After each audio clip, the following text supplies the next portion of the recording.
What's up, fellas? It's the 15th of March, about 1:30 in the afternoon. Going to talk to you a little bit about that's Juarez over there. If you can see it, if you can.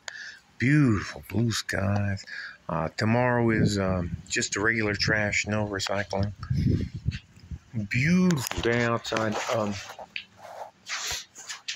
I'm going to explain to you that there is a difference in the type of women that you can allow into your life. And whether you believe it or not, you are the gatekeepers of anybody that comes into your life. They can't, and there isn't a woman that on planet Earth who can force herself into your life. So here it is. But there are women who, if you're very successful, they will definitely try to have your child or claim that you've had their child and force themselves into your life. So this story is a tale about two different kind of women. The one I first married and the one I finally married by choice. I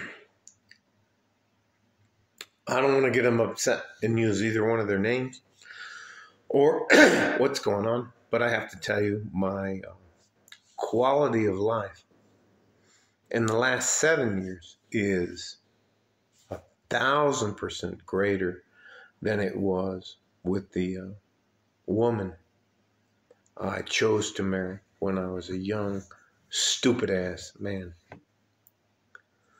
All that to say this, there are universal truths. Universal truths that men need to understand. You cannot place a woman in your life if you cannot provide for yourself completely and have enough resources to provide for someone else completely. And if you get married too soon and have children too soon, you are going to fuck your life up. I caution you to not get married before the age of 35. And sex is pretty much the same across the spectrum of women. The difference is the woman in your life going to try to help you, help us be successful, or is she just going to ride you until you can't provide anything more and then exchange you for someone who can give her a better life?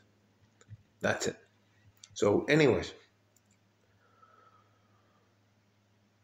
in 2016, I lived in Manassas, Virginia, which is just outside of the DMV, which is the District of Columbia, Virginia, and Maryland. Great job. I have stitch in my back. I had a great job working at the AMC, which is called the Appeals Management Center. Before that, I worked for the Disabled American Veterans. Anyways, I know how to write legal briefs. That doesn't fucking matter about me. Here's the difference. I only stayed with my first wife because of what happened to me when I was growing up. And that in itself is a story. You cannot, as a man, make yourself a prisoner to try to rescue somebody else. And that is probably the biggest mistake in my life I've ever made. I stayed with a woman who didn't like me and didn't love me to make sure that my sons were taken care of. And I'm not trying to tell you I was a good father.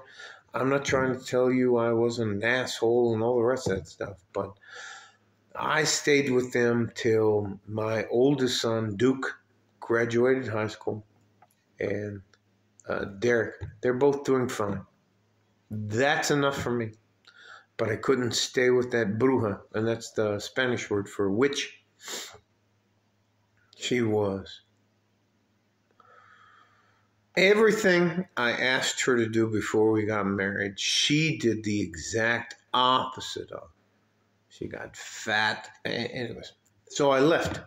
So I decided in 2016 that I wanted to restart my life. And I moved to West Texas, El Paso. And I moved here for a reason, because there are 3.5 women to each man. And I was lucky enough to find the woman that I have in my life right now. And I'm not going to use her name, but we had some bumps because at my age, and when we got together, we both of us had baggage, and we had to bump into each other. But my wife is my number one friend. My wife is my number one confidant. I don't hide anything from her. I'm not trying to embarrass her or treat her any different than anything. And I believe she does the same thing for me. For example, we have a couple of trips planned this year to go and have a good time. And my wife works her ass off, and my wife makes good money. I'm no longer allowed to say how much money she makes, but I will tell you this. It is far different to be with a good woman. And my wife now is a good woman. She's Mexican-American and Apache, a Native American. I pretty much think it's Apache. But the difference is that she willingly sacrifices her resources, time, energy, and effort to make sure that I am taken care of. I can't tell you how many times she brings me clothes and all that kind of other stuff. All I'm saying is this.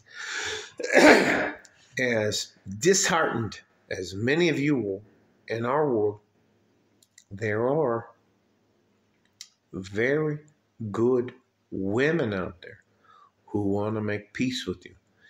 And yes, you're going to have some issues because you're going to kind of have to figure out your roles between the two of you. But if you're willing to give it a chance, I promise you, those women are out here. And I'm going to say this. I honestly believe that those women are all going to be women that are outside the United States. And if that makes me an asshole to the rest of you, I just think that women outside of the United States that come from traditional families are superior to the women that have grown up inside of their entitlement bubble here in the United States. All right, that's it. I know these videos are too fucking long, so anyway, can't tell you. Love my life, love my wife, but I also completely understand why there are two ecosystems within the manosphere, and one of them is called the Red Pill Society, and one of them is called Men Go Their Own Way. And ladies, if you don't figure it out, I hope you buy a dog and you enjoy dying alone, or living with you and 3 or 4 of these other ladies like they have them here in where I live. Love you guys. I don't have anything more intelligent to say that, but I promise you there are women that want to make peace with you. And the light at the end of the tunnel is not a train coming the other way. Stay safe and healthy. Take care of each other if you can. And if you can't, take care of yourself. Like a fart in a G-string from West Texas, El Paso. I'm out of here. Bye-bye.